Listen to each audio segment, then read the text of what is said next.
नमस्कार, मैं ज्योतिषाचार्य नयन कुमार झा। अगर ये मेरा वीडियो आपको पसंद आए तो कृपया आप इसे लाइक करें और सब्सक्राइब भी करें। आज हम एक बहुत ही रेयर केस लेंगे। लाखों करोड़ों की कुंडली में किसी एक में ऐसा योग होता है जिसको हम ऐसा सलाह दे सकते हैं कि आप विवाह ना करें। कब? जब आपके कुंडली के सप्तम भाव में शनि स्थित हो।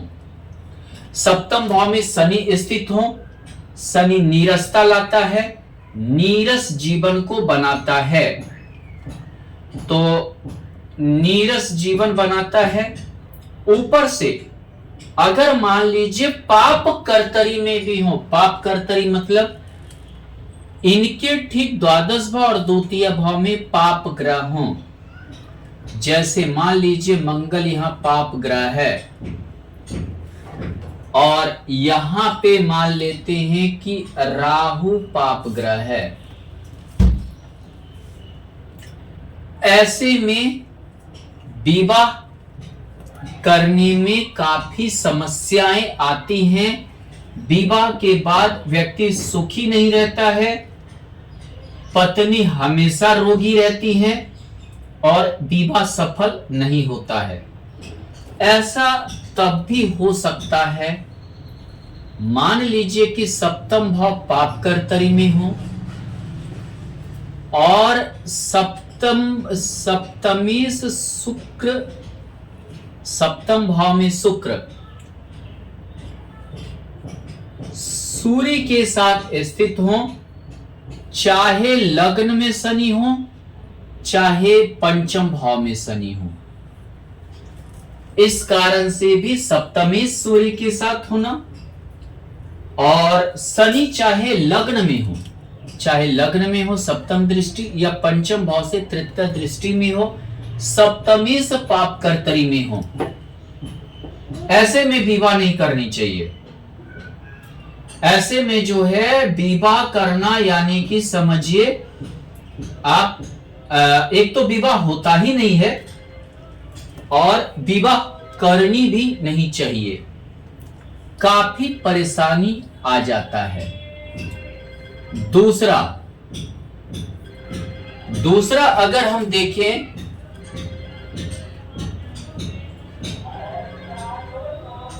दूसरे केस में मार्केस, अगर मार्केस आपका सप्तम भाव में स्थित है, यानी कहने का अर्थ है कि द्वितीय येष होकर मार्केस, मान लीजिए कि आपकी मिथुन लग्न की कुंडली है या ऐसा करते हैं आपकी कन्या लग्न की कुंडली है, पत्नी कारक पुरुष के कुंडली में अगर शुक्र सप्तम भाव में पाप ग्रह जैसे कि शनि या राहु के साथ स्थित है, या मान लीजिए कि मंगल भी पाप ग्रह मंगल के साथ स्थित है और सप्तम भाव पाप कर्तरी में है, मान लेते हैं कि ये पाप कर्तरी में है, ऐसे में विवाह नहीं करनी चाहिए।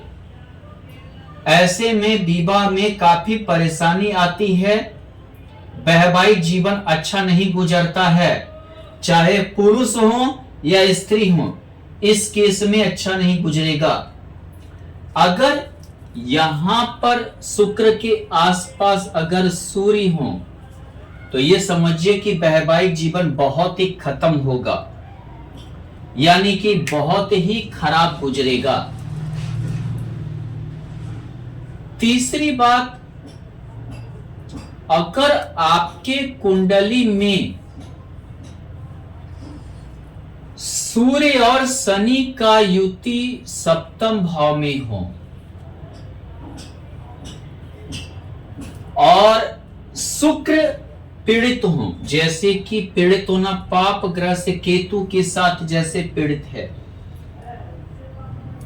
मान लेते हैं कि केतु शुक्र द्वितीय भाव में केतु के साथ पीड़ित है और ये पाप कर्तरी में हो, ऐसे में विवाह नहीं करनी चाहिए। ऐसे में वैवाहिक जीवन बहुत ही खराब गुजरता है, विवाह नहीं करनी चाहिए, काफी दिक्कतें आती है। एक और हम आपको उदाहरण दे रहे हैं, एक और ये देख रहे हैं कि शुक्र पुरुष के कुंडली में जो है वो पत्नी कारक होता है।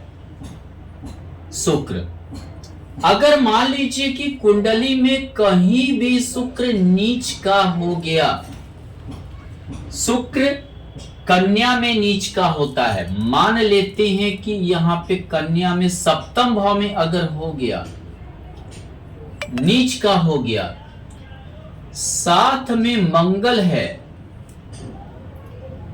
और यह पाप कर्तरी में पड़ा हुआ है, शनि या राहु कुछ भी हो, पाप कर्तरी में पड़ा हुआ है, ऐसे में विवाह पुरुष को नहीं करनी चाहिए, ना स्त्री को करनी चाहिए। मंगल पति कारक होता है, ना करनी चाहिए। दिक्कतें आती है, परेशानी आती है, और ये समझिए वैवाहिक जीवन में किसी अन्य के संबंध में पड़कर विवाह खराब हो जाता है।